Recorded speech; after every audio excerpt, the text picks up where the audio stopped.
Congratulations on a crazy violent finish. You brought the elbows with that one. Yes. What did you make of the back and forthness early on in the fight with Muniz? Yeah, it was a good fight for me. We knew that going in. When the UFC had offered us this fight, we bit the hand off them for it because we knew, right, he's a dangerous grappler, and we knew that he has a good southpaw stance. But we knew, in my team, James Doolan, that we had his number. We knew heavy right body kicks, using loads of feints, and what we found was he was biting onto every one of the right body kicks. What that did was it opened up our ability to get in nice and deep into his legs, take him down. I just watched the replay back there. It was a nice big dunk, lift him up, slam him, and then from that he tried to like peel me off with like a can opener kind of thing, and that resulted in me getting on that top mount, looking for that dash, dropping the elbows. It was a good fight. He was rushing forward what we expected. I'm under no illusion that my coach is going to point out that we didn't do one simple thing and keep our shield up a little bit higher, but that's Monday morning's work. And yeah, it was a great fight, and it's just a mark on me in this middleweight division. For yourself, you're in a really interesting position because you're top 10 ranked at light heavyweight, and that division is open wide up again with the belt being vacant now, so you could go in there, get a couple of wins and be in there for title contention like you nearly were last year. But everyone's really impressed with how you look at middleweight as well, so what's next? Yeah, we aren't done with light heavyweight, and we're just starting at middleweight.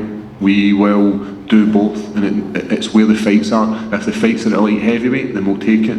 We have the only victory over Jamal Hill. We have the only victory over Ankalaev. We have beat Krylov, right? We've had a few bumps in the road in the light heavyweight division, but we'll take both divisions. I do believe that the moving of gyms to the higher level team has made a huge difference. Confidence, stand up, the ability to assess better situations.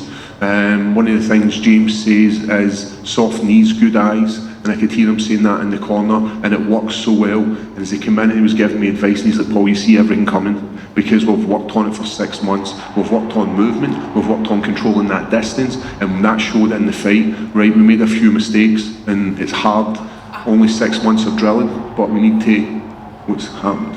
Is Molly? Oh shit. Yeah, that's 6 months of training, proper training with these guys. Who knows what a year can do? Who knows what 2 years can do? But ultimately, we've got another 5 years left in this company, and we're going to leave the UFC with a bit of metal, be it middleweight or be it light heavyweight. We're coming for it. When you look at the top contenders at middleweight, you know, the likes of Vittori, Cannonier, Strickland, do you think they can't live with me on the ground with what you've got to offer? Yeah, we knew Muniz was a high-level jiu-jitsu black belt. You know, he broke Jacare's arm, he'd done the same to Eric Andrews. We are a different animal. We are a Scottish guy who shouldn't have jiu-jitsu the way we have it. We are a small nation who is not athletic under, like, no words, we are not an athletic nation.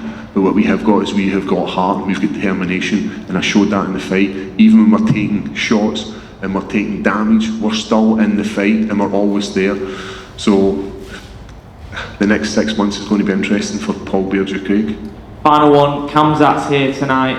That would be a really interesting stylistic matchup because that kind of plays right into your speciality, doesn't it? Is that a fight that you'd like down the line? Yeah, everybody in the middleweights get an opportunity to fight me. Who knows where we'll be put on to the division. Maybe we're back in the top 15 in there.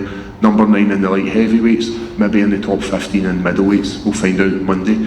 But anybody in front of me, that's who I'm looking to take on. And if it is Khamzat and he takes me down, there's a good chance that he's going to get triangled. My jiu-jitsu, I never had faith in my jiu-jitsu, and it's starting to build up. You know, people say Paul's a good jiu-jitsu, but you'd always doubt your abilities. And this fight here was one of the ones where it was like, right, if I'm a jiu-jitsu guy, I must be able to defend, and I must be able to attack, and I must be able to win fights. I'm a jiu-jitsu guy who is dangerous in MMA. Well done on the win. Thank you. Paul, just over here. Hiya. You know, being at middleweight, what kind of impacts you feel in there in terms of physically? Yeah, if you looked at me yesterday, it was going for Skeletor to He-Man in a couple of hours. I was very drawn. You could have grated cheese on my cheekbones if they were that pointy. But it definitely made a huge difference making that cut. As a light heavyweight, I wouldn't cut much, maybe a couple of kgs. The whole camp, I cut about 12 kilograms, which is massive. It's massive if you do it without a team that I've got. I've got guys like Adam from Enhanced Performance, who's doing all the science of how to improve me as an athlete. And then I've got Lee Rickards from Boxing Science, who's doing all the calculations to bring that weight down safely, because the last thing you want to be doing is saying, right, we're going to be a middleweight, and then we're just going to do a silly cut. It's going to wreck our body, we're going to try and rehydrate, and then we can't perform. What we did was we did it so that we're able to perform. We're able to make the weight on the Friday morning, and we're able to get up that Saturday and put on a performance. And I don't think the fans reacted to MD the way they reacted to my fight. They got behind me, and like, I love fighting in London. It's one of these places, and I'm glad I put on a performance and rectified the loss I had in London last year. Yeah, definitely. And in terms of long term, if you want to jump between the divisions, how difficult is that with the kind of weight that you have to cut for middleweight? I think, see, if you take it from the science point of view, it's not difficult at all. If you're going in here without a team and you're just doing it on your own, and you're leaving everything up to chance, then it's going to be difficult. But as long as you've got a good team who are all doing their jobs, everybody needs to be pulling in the right way. If you've got one guy at the top of the helm who's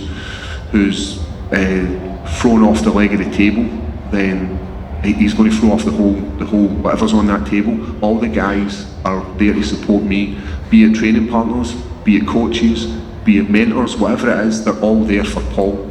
And that's what makes this such a great team to be part of, and that's what makes going from middleweight or going to light heavyweight so much easier. And when you faced off, you had a really intense face-off with Andre just before you touched, well, I don't even think you touched gloves, did you? Where did that come from, that intensity? I absolutely love the pageantry, like, especially yesterday at the weigh-ins, the ceremonial weigh-ins. Absolutely love it. This is the only time I cannot be punched in the face and I can get right in somebody's face. I love controlling the octagon. I love putting on a show for fans. So when I walk into that middle of that octagon and he decides to walk in, there's no way I'm backing down. I've got the whole of the UK behind me. He's got nobody. He's one lone survivor in that octagon, and there was no way I was backing down. And it was brilliant, and I could hear the fans going wild for it. As I said, pageantry, this sport is about entertainment. You don't have to be the best fighter in the UFC to get the fans going.